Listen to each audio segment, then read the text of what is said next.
Today we are working on a 2007 Cadillac DTS. We are completely gutting the sound system. We're going to start by putting in a brand new radio, Apple CarPlay. Already taken off the door panels. We're gutting all the doors. We're gutting the A-pillars, and we're also gutting the center channel.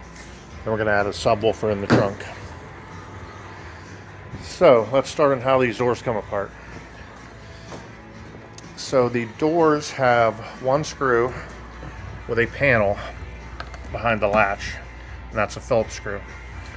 Then you gently pull around the edge and the pins come out.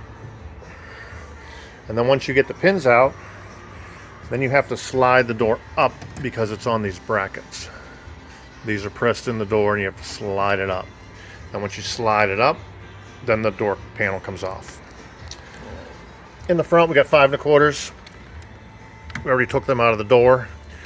We're going to replace all 4 door speakers with Memphis 5 1/4, Memphis 3 1/2 in the center channel, and Memphis Tweeters. The rear speakers are actually mounted to the door, so those will be pretty easy to change. There's nothing on the rear door where the speaker fits into, and everything is just wired up with this huge umbilical cord. One plug plugs in the whole door. So let's start replacing the speakers. Right, so we got a rear door panel here on our Cadillac. We're going to replace the speaker. So we took our factory speaker off with the 4 screws, unplugged the plug, and we have our new Memphis 5 1/4 to go back in. Now the easy way to figure out what's positive and negative if you don't have a database is the positive and negative wires are always on the same side. So that's how the original speaker plugs in. So we can see the orange is on the left and the tan is on the right. And we can see our new speaker where the negative is on the left and the positive is on the right. So the positive is always on the right on every speaker. So the tan is then our positive and the orange is our negative. And that's how you figure out the polarity of speaker wires if you don't know what they are.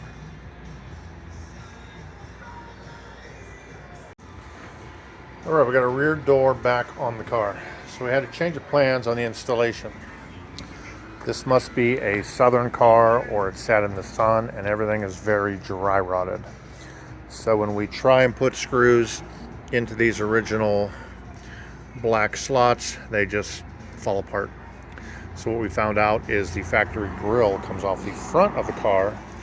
If you remove what we call cut nuts, we got our 13. We're not putting it on a tool, we're just using it by hand because like we said, this car is very dry rotted. And we're just going to remove these cut nuts by hand. Once we do that, we will show you that the front grille pops right off. So we'll take out these cut nuts, we'll be right back. Alright, we got our cut nuts removed. We're going to flip the door over. And you can see the grille. The grille will then pop off. There you have the black ring. That's what is dry rotted on ours. You can see it just falls apart. We take that off. Grab our new Memphis speaker. It fits right into the hole. We'll then screw it in and wire it up on the back. Then we'll put the grille back on, put the cut nuts back on again by hand only, and put it back on the car. Alright, so we're on to the front speakers. So if you found something interesting or you gained something from watching my videos, please like or subscribe. There's a link below. We appreciate it. And then it'll alert you to more videos that we produce.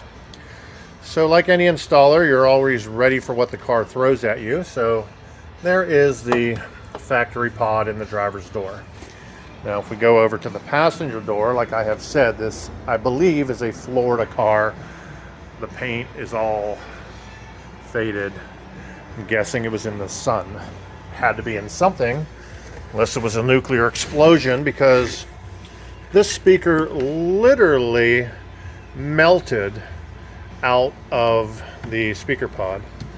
It melted out and fell. So we took the speaker pod off, and you can see that the speaker pod is just absolutely melted. I don't know if Godzilla was here or what happened. So we're going to remove both pods because we want all the speakers to be the same. And then there is our front door. We already removed the cut nuts, took the grill off, installed the speaker just like the rear speakers. And over here we have the driver's side where we took off the cut nuts, took off our speaker grill, have our 5 1/4, and then we are going to remove this speaker pod as well, so that way all 4 speakers are installed exactly the same. We don't have just one in a pod, because that would be really weird. So we'll wrap this up and then we'll move on to the dash and the tweeters. All right, the door panels are all assembled. We're going to now move to our tweeters and our center channel. For our center channel, we chose just a dual cone 3.5. It fits right in the exact location. Uses the factory mounting screws. So we'll wire that up and put the grill on and then move on to the tweeters. All right, so now we're going to put the Memphis tweeters into these pillars. So they are held in with a different type of cut nut. I don't know what exactly this is called. They're very delicate. Pull them off with a pair of pliers, give them a little bit of a wiggle, and they should pull off. Then you have your tweeter, and you peel it off the 2 plastic studs. Now there is no way to mount the new tweeter using this mount, so we got a little homegrown ingenuity here. So you have to take a piece of back strap, cut it, and we cut it so we had the slot so it would fit. We then have our mounting tab. We take that, we use a speed clip. People might call it other things, but we call it a speed clip.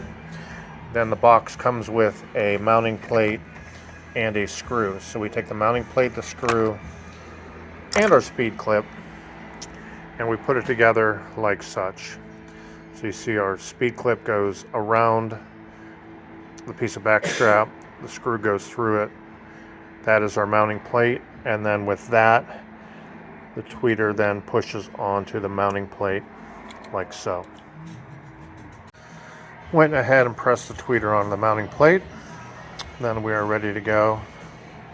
We just install it like this, back onto the plastic pillars. We put our cut nuts back on and wire it up to the car. All right, so the battery for this amplifier is under the seat. So we hook our power wire up, find a ground lug right next to the battery, run those back for the amplifier. We got our RCAs and remote turn on coming from our radio. In order to get the radio out, you have to remove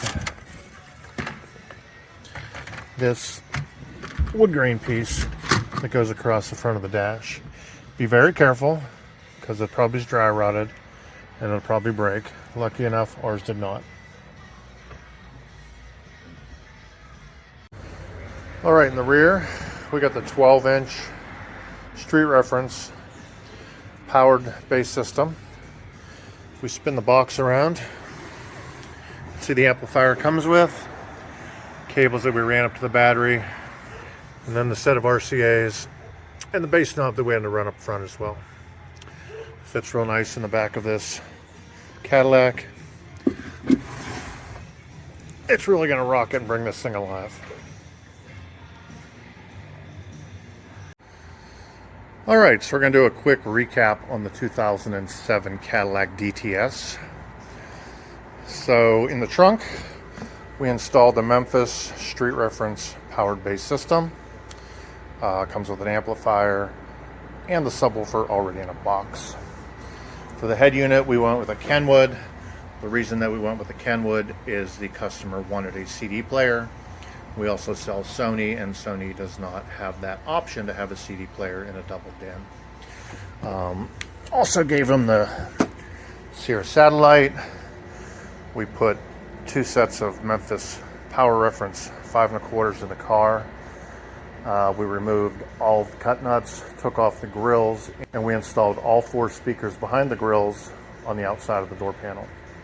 Put the grills on so everything was covered, because we had this issue with the front doors where there is our standard 5 1/4 mounting, and then we have this one that was apparently attacked by Godzilla because it is just completely melted, and I am still dumbfounded on how that happened.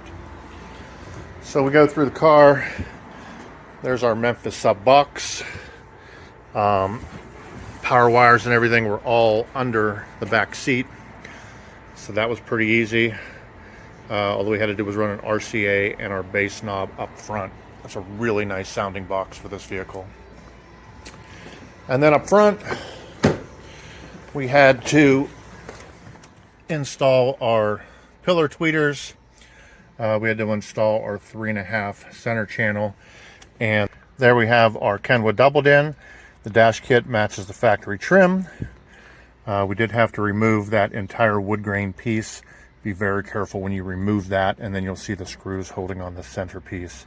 But overall, it looks like it belongs there. Made the steering wheel controls work, tuned it, and now we just wait on the customer.